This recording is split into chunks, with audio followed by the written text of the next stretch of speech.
first video version of our 5-minute World Founder. You guys may have read some of our interviews with people like Ed East, Louise Rumble, Cy Pusey, who have all been amazing. Today we have the wonderful Erik Tengen, who we had to have on video with his smiling face from Oaky. So Erik, would you like to introduce yourself? Well, yeah, thank you so much, Pete. Lovely to be here.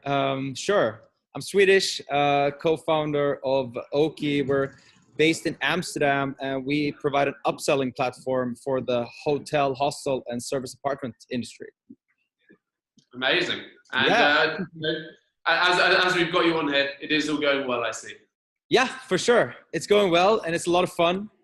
And I couldn't imagine doing anything else, actually. Sitting here in one of these old complexes that used to be just, I don't know, filled with a bunch of boring people, and now just tons of cool startups and good vibes. So yeah, I'm happy. Awesome. Yeah. Awesome. Yeah. Well, these interviews are meant to be bite-sized for people to listen on the tube, train, or wherever. So we'll get cracking on with it. Let's go. So if you tell me, how old were you when you first did one of your own ventures?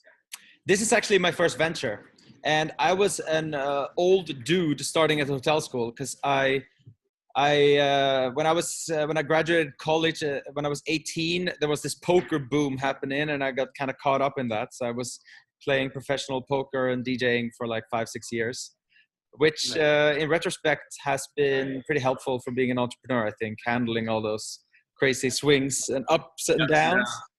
But yeah, instead of a full house now, you're going for a full hotel. Sorry?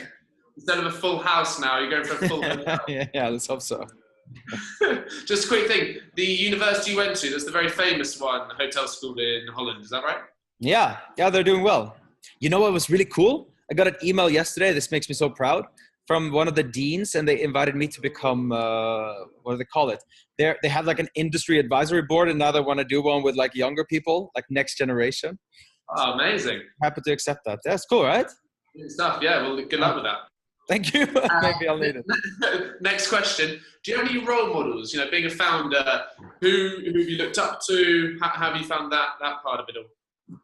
I think being a founder, you won't get anywhere without help from people who are willing to help you with really very selflessly, without being selfish. So throughout I should be able to tell in my English, but sorry. throughout our journey, there's been so many people that have helped me and the rest in the team without actually asking for anything in return, which kind of have turned me into also having that same mindset. And you'd be surprised when you try to start a business how many people actually love to help if you just dare to ask for it. So if I have any role models, I don't know. I think all of those people would be my role models just for the sake of what they're doing, without asking anything in return for it. I think that's amazing. I think that's actually a very good point when people are starting.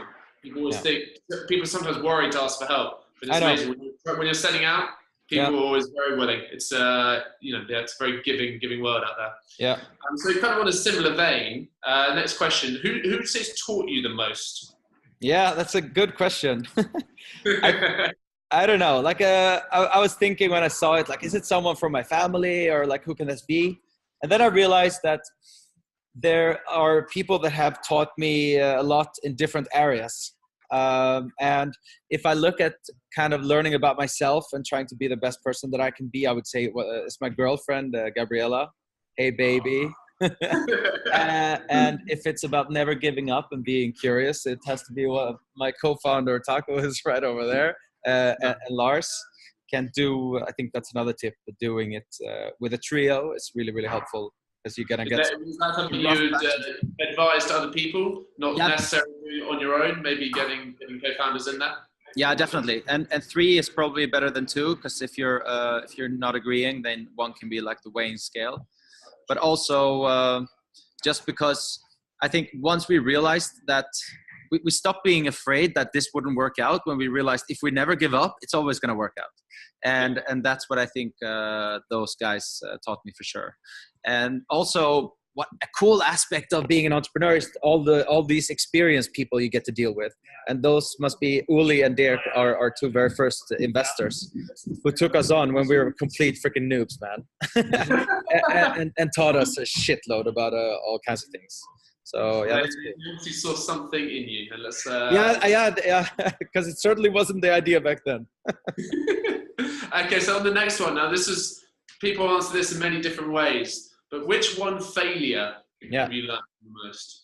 And then I answered that back with a question: is it really a failure, Pete, if you learn from it? I think that is the best. I think it's the best answer. Every one of the founders that we have interviewed so far, all of them have kind of said a version of that answer. Yeah. That even if they say it was a failure, they learned a lot from it. So if you've learned from it, how is it a failure? Yeah. Without these things, and I think people see it as almost like an overused expression now, whereas it's overused because it's true. Yeah. So I think it's a brilliant thing to pass on. It's really similar to like if you have a product which revolves around a lot around data and analysis. Part about trying something out is figuring out if something doesn't work. It's also learning. And hey, that's the same. Let's just hope that we don't do very time-consuming failures and try to. Yeah, let's start on failing at 90. Yeah. Okay, so you say you got the three of you as the founders. If there was one plaque that you had to put up, presumably in Amsterdam, I'm going to guess, of a bar, coffee shop, where you think, yeah, this was finally, it's a real thing. Where would that plaque be? Where would you say, Oaky was founded here? This I knew immediately when I saw the question. It is a place called Café de Pels, and you have to imagine, right? We were three guys. We were new friends. Knew each other for that long. We just were sure we're gonna start this company together.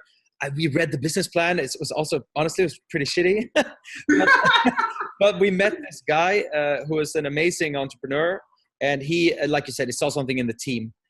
And at this restaurant or a cafe, like a brown cafe in Amsterdam, we were sitting, we had a lot of Heinekens. And after a long conversation, 2 hours or so, he took up his pen from his pocket and he wrote on one of those, Heineken, those round things. He flipped it over. Then he wrote like an amount in euros equals a certain percentage. And then he just says, think about it. And then he went to the toilet. And we were like, "Holy shit! Did he just offer to invest?" And then when he came back, we were like, "Yes, for sure." Do you still have that Heineken coaster?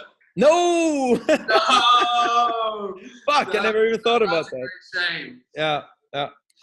Okay, moving on. I think you're 17 people now at Oaky. What would you say is the best thing? There's a lot of startups out there in terms of the environment. What's the best thing about working there? It's definitely working together with a team that is open-minded, very energetic, ambitious, and striving towards the same goal with all those different skill sets and backgrounds that they have. We really try to adopt like a very, very international mindset. So we have 10 different nationalities in these 17 people. And it's just interesting because it allows us to people think differently about the most ridiculous things, like how do you drink your coffee in the morning and how should you make a certain dish. But it's interesting, and so that's definitely the key thing. Working with a cool team and having a good time. Nice, brilliant stuff. One thing I did want to quickly throw at you is obviously I'm from a recruitment background, and the world is always changing within recruitment. How have you found social media has helped with recruiting? Or is it more just getting your brand out there using social media, but you still need to attract the people through other means? I think that's it. I think we have an excellent marketeer who has really nailed our brand in a way with all orange circles around our faces on LinkedIn and so on. But I think it's very much about what kind of feeling can you convey with your posts and with your brand. And that kind of helps with everything. Helps with customers, helps with people finding you interesting, and it certainly helps with people that might be looking for a job or switching to look at Oaky as that seems like at least a cool place to work. Yeah, kind of it's the new way of people checking out to see what it is like to work there. Definitely, for sure. And even if you don't have a very sexy office, I would really suggest investing in a nice camera, because if you make it look nice, then it's really, really helpful. And we, I don't know, I think we have both now, but we didn't used to. Okay, well, that'll be my tip for everyone now. And final question, something that is very on point at the moment, something that I've tried to get involved with quite a lot, writing a few articles. But how have you found the gender imbalance in tech? You know, we're having a viewpoint from London, but we do a lot of work with other European cities. It'd be good to see what your view is as well. I think we actually talked about it. We were doing a roadshow together with 6 other companies, all male speakers. And we're like, what is this?